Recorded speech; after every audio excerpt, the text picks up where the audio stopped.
100 years ago, a family who fled the Ukraine started a business in Minnesota that is still open to this day. And the guy who normally sits here with Megan wears some of their clothes. Chris takes us to Heimie's Haberdashery in downtown St. Paul.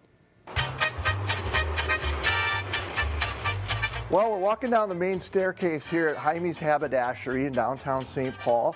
Owner Anthony Adler is here to talk a little bit about the business environment in downtown St. Paul.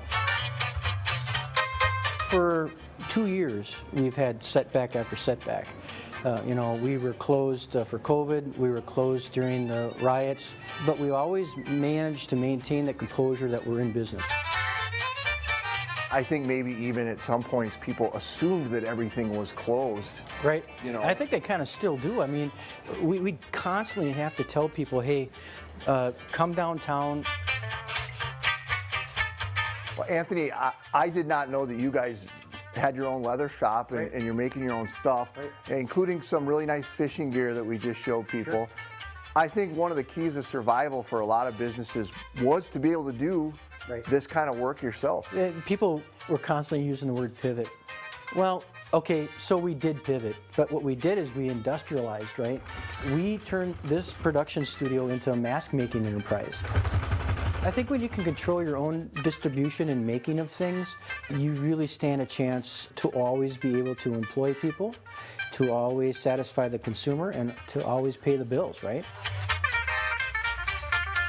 If you think about weddings in a sense of getting 8 to 10 guys in here who wouldn't ordinarily come in here, thinking about haircuts and shaves, thinking about clothing, thinking about what it means to be dressed.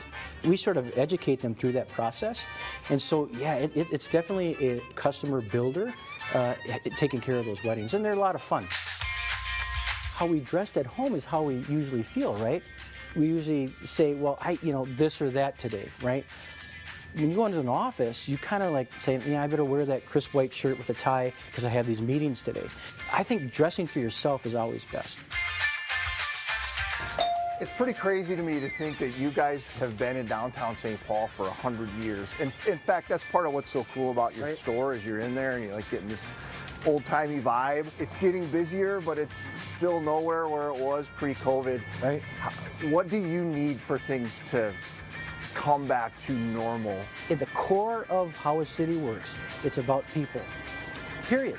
And if you promote people, you promote the downtown. It's up to all of us to participate in our downtown. And every day on every level. So people are really trying to support restaurants, right, and maybe didn't always think of some of the retailers. Right. It's symbiotic.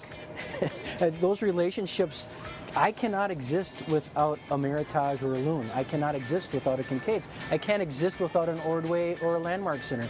We all need each other. So when one thing works, the other thing works. And when you put those things together, it's an experience. We come downtown for an experience. We can go anywhere else, but when you come downtown, you're coming down for an experience.